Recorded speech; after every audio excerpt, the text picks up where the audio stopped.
What's up guys? Welcome to the first video of my 3-part video series. We're going to break down what fats, carbohydrates, and proteins are, because there's a lot of misconceptions, and I'm confident I can provide new information about these 3 macromolecules that you didn't previously know about. Let's get started. So fats. When your body digests fats, it turns it into fatty acids.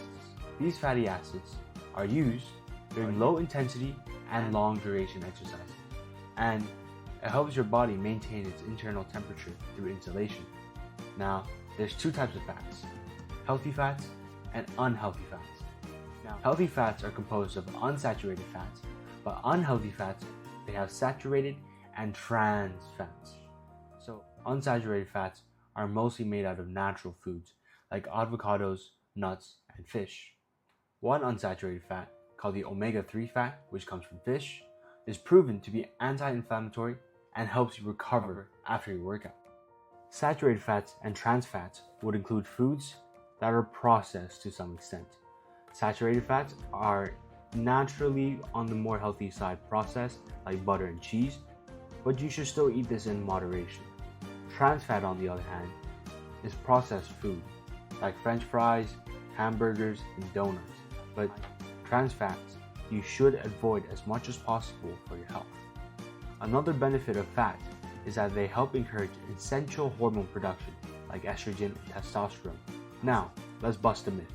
Eating fat does not mean that you are literally having the fat enter your body. Just because you eat fat does not mean you're getting more and more fat compared to eating other macromolecules.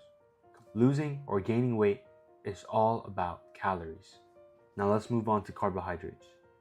When your body consumes carbohydrates, it turns it into glucose, which is the main source of energy for most of your daily activities. There's 2 types of carbohydrates, which is the complex carbs and simple carbs, or also known as refined carbs. Let me explain why.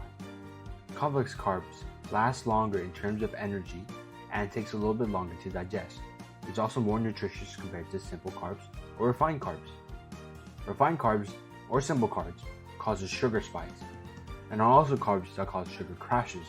So you might be thinking about some examples like the industrial white sugar or chocolate.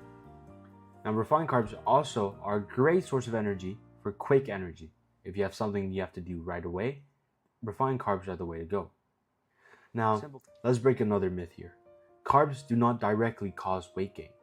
Again, it's all about the calories and how much of each you consume in proportion to your daily expenditure.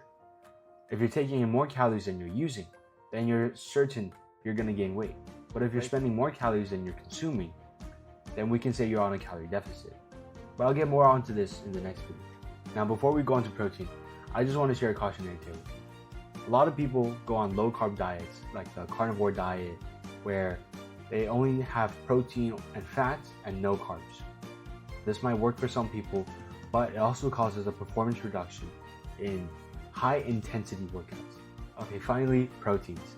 When your body digests proteins, it turns into amino acids. Your body uses these amino acids to mainly repair damaged muscle tissues after workouts. If you work out, let's say you work out. This is crucial for hypertrophy. In this case, there's no other types of proteins, so protein is just protein. Whey protein, protein from egg, protein from steaks, all these will give you the same benefits of recovering your muscle after workouts. Last myth, guys, your body can only absorb around 25 to 35 grams of protein a meal. So if you want to maximize your protein, space it out and have more small meals throughout the day. Now, I have to give you another warning. High protein diets may be harmful to your kidney health. Be careful and regularly check with your doctor if you're eating high protein diets. Thank you guys for watching this video. This is the first video of the 3-part video series, and the next video I'm going to cover the proportions of macromolecules, fats, carbohydrates, proteins you need to cut, to maintain, or to bulk. That's all for today, guys. Thank you so much for watching. See you in the next video.